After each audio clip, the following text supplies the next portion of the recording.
राना साहब, मरियम नवाज़ के हवाले से नून लीग के बेशतर हलकों में कुछ बातें चल रही हैं उनकी बीमारी को लेकर। उस हवाले से नून लीग के बेशतर रहनुमा अपने अपने तईं अलग अलग वो नौइयत के पैगामात भी रखते हैं, उनकी अपनी साइकी भी है कि बीमार हैं या नहीं हैं। असल हक़ाइक़ क्या हैं?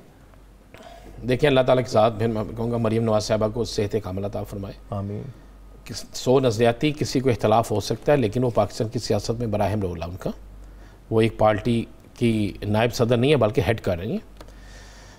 तो मेरे पास जो इतला है कि मुस्लिम लीग नून के बड़े हलके जो हैं, बड़े हलके, उनमें से मेरे एक शख्स से बात हुई तो उसने कहा जी कि हमने वाज़े तौर पे कह दिया है, वाज़े तौर पे, कि जी अगर मुस्लिम लीग नून की सियासत को बचाना है तो मरियम नवाज़ को कुछ अरसे के लिए खामोश करवा दें, उन्हें सियासत से पीछे कर दें, वो बैक स्टेज पे चले जाएं, वो सियासत में इस तरह इन ना हो।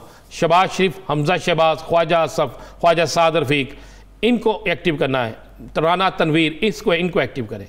और मेरे पास जो इतला है आने वाले दिनों में शाहिद हक़ान नवासी समेत ये टीम एक्टिव होगी। हो सकता है मियाँ शहबाज शरीफ साहब ने ज़मानत अप्लाई कर दी है, ख्वाजा असफ साहब ने भी ज़मानत के मुतल्लिक़ कर दिया है। तो अगर ये इनकी ज़मानतें हो जाती हैं तो फिर आप जहन में रखिएगा सियासत में अमल दखल इनका ज़्यादा होगा।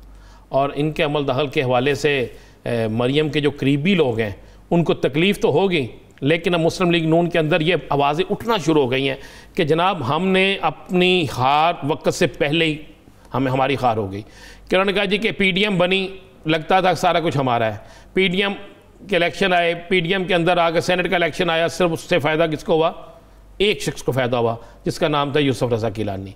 सेनेट का इलेक्शन आया, उसने कहा जी हम पिट गए। यूसुफ रज़ा गिलानी ने प्लानिंग के साथ, बकौल उनके प्लानिंग के साथ ये सब कुछ किया।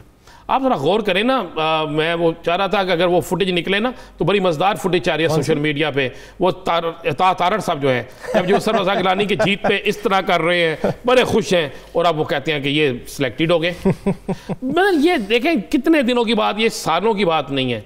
तो इसके बाद इस सारी चीज़ों को देखते हुए मुस्लिम लीग नून के अंदर एक बड़ा हल्का है कि वो ये बात, आप यही देखना थे, तारड़ साहब की फुटेज देखें। ये तारड़ साहब किस पे बना रहे हैं? ये कौन? यूसुफ रज़ा गिलानी की जीत पे ये कर रहे हैं। और अब इन्हीं तारड़ साहब का चंद दिन पहले का बयान सुन लें, अब क्या था, अब ये क्या कहते हैं, इनकी जमात क्या कहती है। बस ये कुछ लंबा चौड़ा नहीं, चंद थोड़े अरसे का ये सारा हुआ है, थोड़े अरसे में ये सारा कुछ हुआ है। तो यासर आने वाले दिनों में मरियम की, अगर मरियम सियासत करेगी, चले मैं आपको एक और खबर दे दूँ बड़ी, अगर मरियम का बयानिया चलेगा, नवाज शरीफ का बयानिया चलेगा, तो फिर जहन में रखिएगा मुस्लिम लीग नून के बहुत से बड़े मज़ीद खामोशी इख्तियार कर लेंगे। आपको पता ना कितने लोगों ने खामोशी इख्तियार कर ली हुई है। और मज़ीद बड़े जो है, ये लगता है कि आने वाले दिनों में भी मरियम नवाज फ्रंट फिट पे होगी। देखें, अगर तो शहबाज शरीफ साहब की ज़मानत हो गई, जिसके इम्कानात हैं, उनके वकला कहते बड़े पूरा उम्मीद हैं, तो मेरा ख्याल है फिर मरियम जो है ना वो फ्रंट पे नहीं होगी। अगर शहबाज शरीफ साहब जमानत पर रिहा हो जाते हैं तो फिर फ्रंट फिट पे शहबाज शरीफ साहब और हमजा शहबाज होंगे। तो और साथ मैं बता दूं, फिर हमजा शहबाज और शहबाज शरीफ की आसफ अली जरदारी और बिलावल से मुलाकात भी होगी। फिर यूसुफ रज़ा गिलानी इनको मुबारकबाद देने भी आएंगे।